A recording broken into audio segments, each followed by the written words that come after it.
Dear student, good morning. In the series of lecture on the Code of Criminal Procedure Code 1973, now this is turn for the second topic of Unit 1. As you know, earlier we divide the total CRPC in 5 units, and the second point of Unit 1 was to discuss the court with criminal jurisdiction. Now in this lecture we will focus on the courts with criminal jurisdiction. What are the hierarchy of the court and other specification of the session courts. पिछले lecture में जो कि CrPC पर जो lectures चल रहे थे हमारे सीरीज, उस सीरीज में आपको ध्यान होगा कि मैंने आपको कहा था कि पूरी सीआरपीसी को हम 5 यूनिट में डिवाइड करके और उस पर स्टडी करेंगे, और उसी क्रम में यूनिट 1 में 12 टॉपिक थे. पहला topic prosecution, police prosecution and defence पे था, और जो सेकंड टॉपिक है वो हायरार्की ऑफ क्रिमिनल कोर्ट्स पर है. यानी जो अपराध विधि है, अपराध विधि के अंतर्गत कितने प्रकार के न्यायालय हैं, उसकी चर्चा हम इस लेक्चर में करेंगे. तो जैसा कि आप स्लाइड में देख सकते हैं कि जो constitution of criminal courts and office है, यानी अपराध न्यायालयों की जो संगठन है, जो संगठना है, उसको धारा 6 से लेकर 23 में बताया गया है. सीआरपीसी के सेक्शन 6 से लेकर 23 में बताया गया है, और इसको हम मोटे तौर पर इस तरह से विभाजित कर सकते हैं कि सेक्शन 6 में क्लासेस ऑफ कोर्ट यानी न्यायालयों के वर्ग बताए गए हैं. इसी तरह से सेक्शन 7 में उसका टेरिटोरियल डिवीजन किया गया है कि उसका प्रादेशिक खंड क्या हो, प्रदेश के अंतर्गत कौन कौन से खंड होंगे, तो कौन कौन से खंड होंगे जिसमें कि सेशन कोर्ट होगा और मजिस्ट्रेट कोर्ट होगा, इसकी जो प्रादेशिक संरचना है वो सेक्शन 7 में बताई गई है. सेक्शन 8 मेट्रोपॉलिटन एरिया यानी जो मेट्रो सिटीज हैं उनमें क्या व्यवस्था होगी, उसके लिए मेट्रोपॉलिटन एरिया और मेट्रोपॉलिटन जज की व्यवस्था सेक्शन 8 बताता है. इसी तरह से सेक्शन 9 से 10 ये कोर्ट ऑफ सेशन यानी जो सत्र न्यायाधीश है, सत्र न्यायालय है, उसके संबंध में प्रावधान करता है. सेक्शन 11 से सेक्शन 15 ये कोर्ट ऑफ जुडिशियल मजिस्ट्रेट यानी जो न्यायिक मजिस्ट्रेट है उसके न्यायालय के संबंध में प्रावधान करता है. तो यहाँ पर आप देखेंगे कि सेशन कोर्ट और मजिस्ट्रेट का कोर्ट, ये दो कोर्ट आपको आमतौर पर एक जिले में मिल जाता है. और 16 से 19 कोर्ट ऑफ मेट्रोपॉलिटन मजिस्ट्रेट, यानी यहाँ पे आप मेट्रोपॉलिटन एरिया की बात देख रहे हैं और यहाँ पर मेट्रोपॉलिटन मजिस्ट्रेट की बात देख रहे हैं. तो ये दोनों चीजें मेट्रोपॉलिटन एरिया में लागू होता है, जो आमतौर पर पहले बॉम्बे, मद्रास, दिल्ली और कलकत्ता हुआ करता था.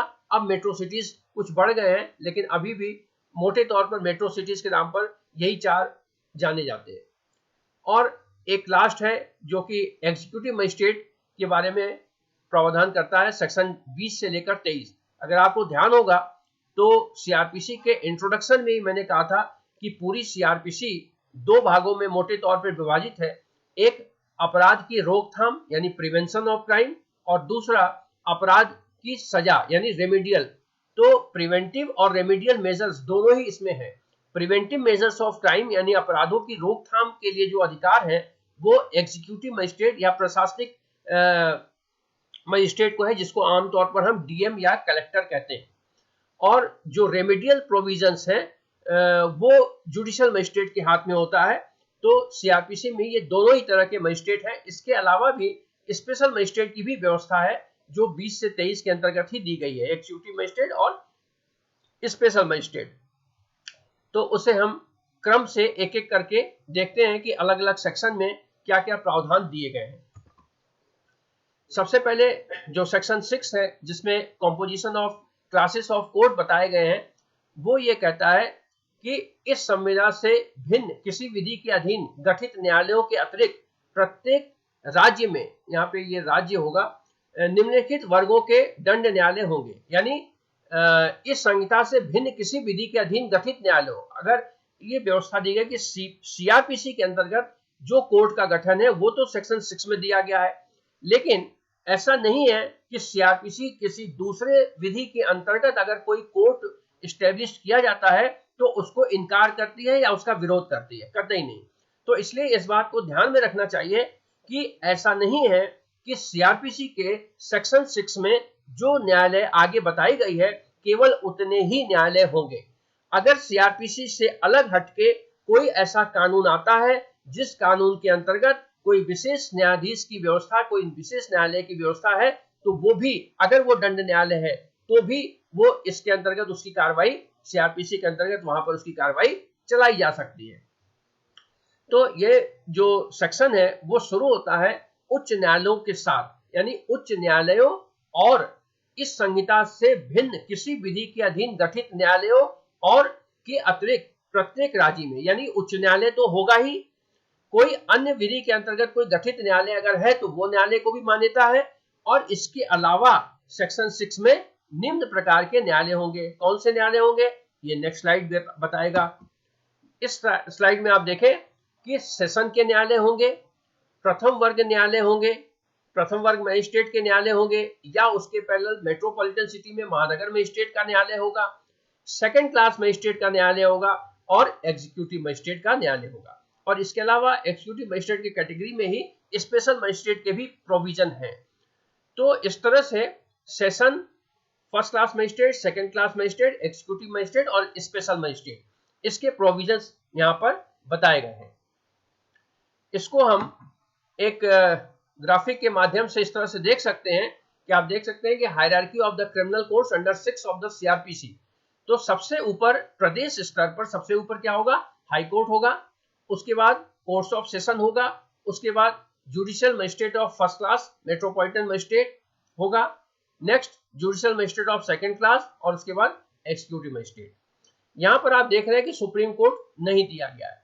ये आपको अच्छी तरह पता है कि सुप्रीम कोर्ट और हाई कोर्ट को सामान्य तौर पर अपराध और सिविल के मामले में अपीलेट जुरिसडिक्शन है, प्रिलिमिनरी जुरिसडिक्शन नहीं है। लेकिन हाई कोर्ट चूंकि इसलिए है कि प्रदेश स्तर पर जितने भी न्यायालय हैं वो हाई कोर्ट के संरक्षण में, उसकी निगरानी में ही चलाए जाते हैं, इसलिए एक प्रदेश स्तर पर सबसे ऊपर हाई कोर्ट होता है।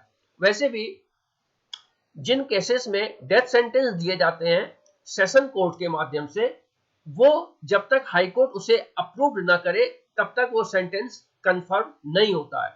यानी ये हालांकि बात की चीजें हैं, लेकिन यहाँ पर आपको हाई कोर्ट का इंपॉर्टेंस बताने के लिए ये बताना जरूरी है कि जब कोई सेशन न्यायाधीश इस राय पर पहुंचता है कि फला मामले में, उसके सामने विचाराधीन मामले में उसे मृत्यु दंड दिया जाना है, तो फिर वो फाइल हाई कोर्ट को भेजता है और हाई कोर्ट उस पर विचार करने के बाद उसे अप्रूव करता है, तो ही उसे कैपिटल पनिशमेंट या मृत्यु दंड दिया जा सकता है। अदरवाइज एक सेशन न्यायालय को अधिकतम आजीवन कारावास तक की सजा देने का अधिकार होता है।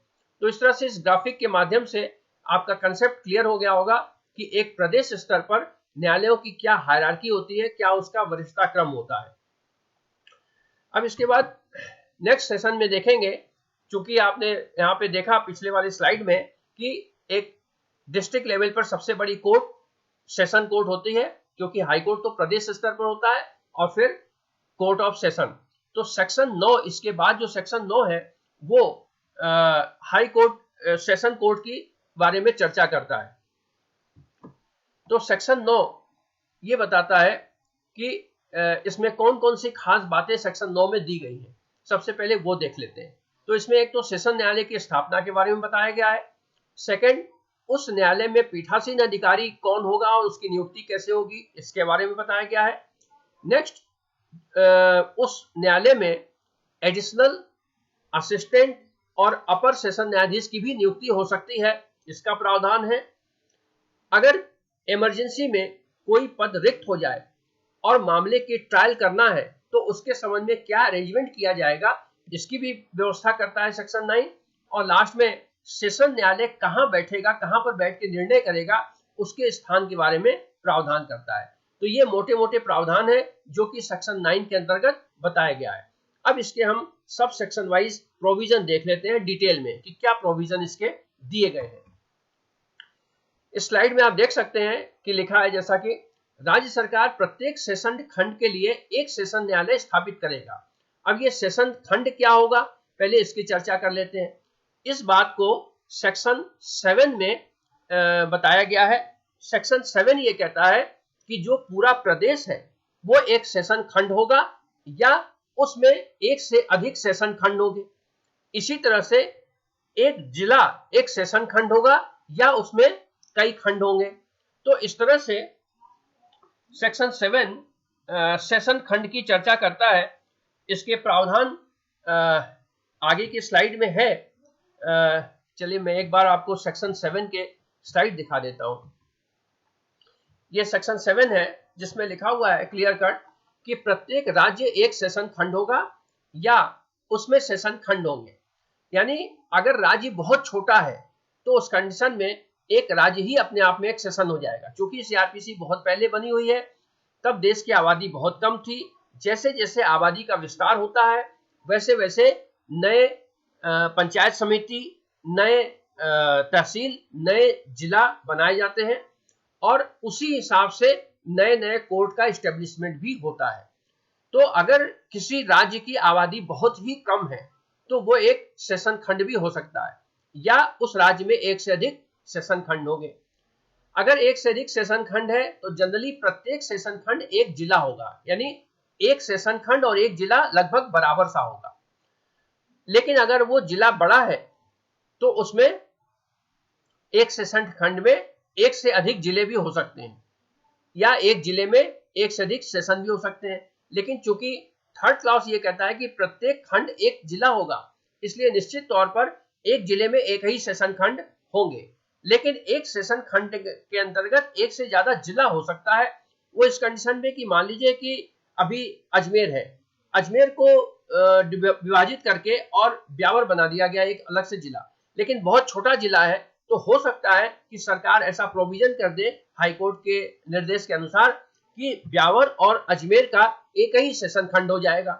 तो इसलिए यह कहा जाएगा कि एक सेशन खंड में एक जिला होगा या उसमें जिले होंगे, यानी एक सेशन खंड में एक या एक से अधिक जिले भी हो सकते हैं।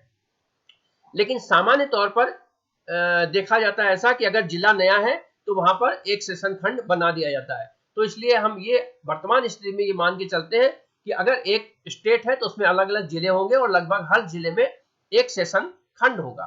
तो इस तरह से आप, मेरा ख्याल है कि आप समझ गए होंगे कि सेशन खंड क्या होता है और इसका डिस्ट्रीब्यूशन किस तरह से किया जाता है।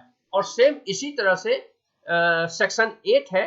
सेक्शन 8 में महानगर खंड की चर्चा की गई है, तो इसे हम बाद में देखेंगे। फिलहाल हम सेक्शन 9 के कॉम्पोजिशंस को देख लेते हैं कि सेक्शन 9 के जो प्रावधान है उसमें क्या क्या चीजें दी गई हैं। तो सबसे पहले राज्य सरकार प्रत्येक सेशन खंड के लिए एक सेशन न्यायालय स्थापित करेगा। प्रत्येक सत्र न्यायालय में एक न्यायाधीश पीठासीन अधिकारी होगा, यानी हर सेशन खंड में एक जज निश्चित तौर पर उसमें उसको प्रिसाइडिंग ऑफिसर बनाया जाएगा या जज उसको प्रिसाइड करेगा। इसका अर्थ यह भी निकलता है कि सेशन कोर्ट कभी भी खाली नहीं रहेगा। जैसा कि आमतौर पर आप देखते हैं कि कई बार ऐसा होता है कि मजिस्ट्रेट कोर्ट खाली रह जाता है, उसके चार्ज किसी और को दिए जाते हैं। तो इसी तरह से सेशन कोर्ट में भी अगर सेशन कोर्ट खाली है तो उसकी क्या व्यवस्था होगी, उसके आगे के स्लाइड्स में बताया गया है। तो हर सेशन न्यायालय में एक न्यायाधीश पीठासीन अधिकारी होगा। यहाँ खास देखने वाली बात यह भी है कि यहाँ पे न्यायाधीश शब्द का इस्तेमाल किया गया है, मजिस्ट्रेट शब्द का इस्तेमाल नहीं किया गया है। तो निश्चित तौर पर जो सेशन न्यायालय का पीठासीन अधिकारी होगा वह न्यायाधीश होगा, न कि मजिस्ट्रेट होगा। उसके बाद सत्र न्यायाधीश की नियुक्ति कैसे की जाएगी, तो ये उच्च न्यायालय द्वारा उसकी नियुक्ति की जाएगी। अब इसकी नियुक्ति के संबंध में सीआरपीसी में कोई प्रावधान नहीं है, लेकिन व्यावहारिक तौर पर आप जानते हैं कि जो सत्र न्यायाधीश हैं वो दो तरह से होते हैं। एक तो आरजेएस के माध्यम से प्रमोट होके बनते हैं और दूसरा एचजेएस के माध्यम से डायरेक्ट अपॉइंटमेंट भी होता है।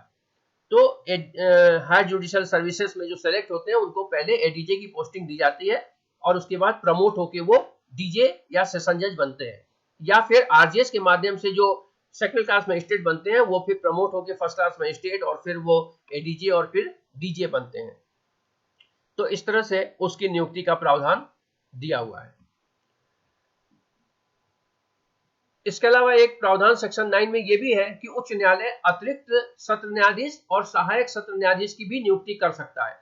यानी अगर काम बढ़ जाता है, आमतौर पर एक मान लीजिए कि डिस्ट्रिक्ट जज या सेशन जज अपॉइंट है, लेकिन उस जिले में केसेस बहुत ज्यादा है, तो ऐसे कंडीशन में उच्च न्यायालय क्या करता है, एडिशनल सेशन जज या असिस्टेंट सेशन जज की भी नियुक्ति कर देता है। कई बार ऐसा भी देखने में आता है कि एक सेशन खंड का एक अपर सेशन न्यायाधीश भी नियुक्त किया जाता है। ये भी आमतौर पर होता है ऐसे कंडीशन में जबकि जिला बड़ा है और लोगों को आने जाने में दिक्कत हो रही है, तो उसी जिले का सेशन खंड का एक पार्ट जो है दूसरे जगह पे स्थापित कर दिया जाता है और वहां पर अपर सेशन जज की नियुक्ति कर दी जाती है। ऐसी अवस्था में वह मामलों को निपटाने के लिए दूसरे खंड में ऐसे स्थान या स्थानों में बैठ सकता है जिसका कि उच्च न्यायालय निर्देश दे। अब जैसे मान लीजिए कि ब्यावर किशनगढ़ जैसी जगह है जो अजमेर के अंतर्गत आती है, लेकिन ब्यावर और किशनगढ़ से अजमेर में मामले की सुनवाई हो तो उसमें समय भी बहुत लगता है और जो गवाह हैं और जो पार्टी है उनके लिए असावधानी भी बहुत समस्या भी बहुत होती है। तो ऐसे कंडीशन में in such case he may sit for the disposal of cases at such place or places in other। तो अगर अपर न्यायाधीश की नियुक्ति कर दी जाती है तो वो अपर न्यायाधीश ब्यावर और किशनगढ़ में बैठेगा और वहां के मामले वही निपटाएगा। तो इस तरह से सेक्शन 9 में ये प्रोविजन दिए गए हैं।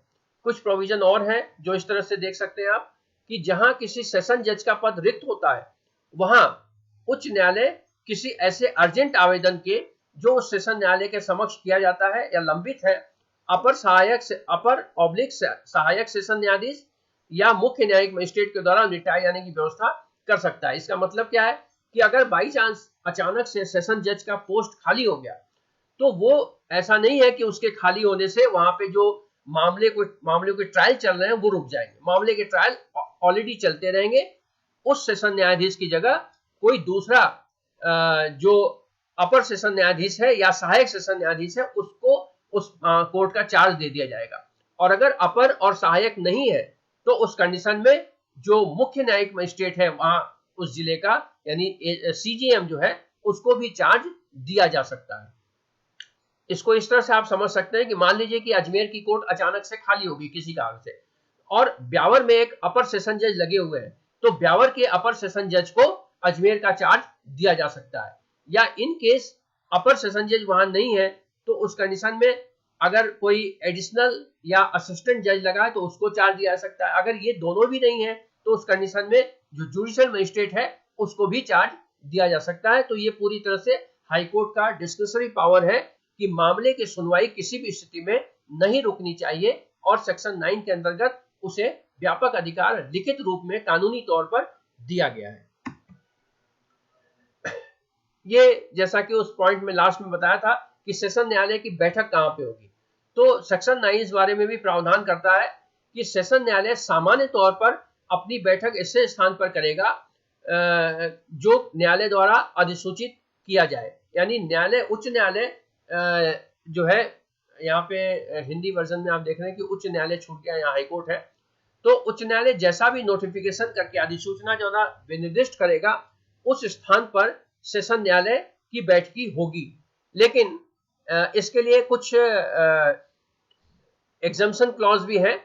एग्जम्पशन क्लॉज क्या है कि यदि किसी विशेष मामले में सेशन न्यायालय की यह राय है कि सेशन खंड में किसी अन्य स्थान में बैठक करने से पक्षकारों तथा साक्षियों को सुविधा होगी तो वह उस स्थान पर भी बैठ सकता है। यानी सीआरपीसी में जो पक्षकार है और जो गवाह है उसकी जो फैसिलिटी है, उसका जो कंफर्टेबल जोन है उसको विशेष ध्यान रखा गया है और इस विशेष बात को ध्यान में रखते हुए वो जो निर्धारित जगह है उससे कहीं अलग भी उसके बैठने की व्यवस्था हो सकती है अगर सेशन न्यायालय की यह राय है कि ऐसा करना आवश्यक है। लेकिन इसमें एक कंडीशन है, एक स्टिपुलेशन है।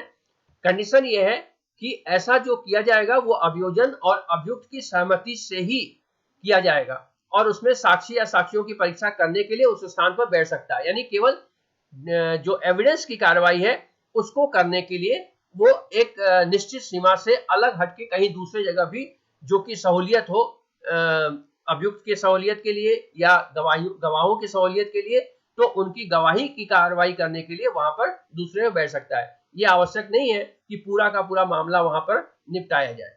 तो इस तरह से सेक्शन 9 जो है बेसिकली सेशन कोर्ट के बारे में प्रोविजन करता है। तो इसको आप अच्छे से तैयार कर लीजिए, क्योंकि ये कई बार एग्जाम में विशेष तौर पर आता है। अब नेक्स्ट लेक्चर में हम इसके आगे की प्रोविजन देखेंगे पूरा। Okay, all the best, thank you. आज के लिए मेरे ख्याल से इतना पर्याप्त है। और ये जैसा कि आप देख रहे हैं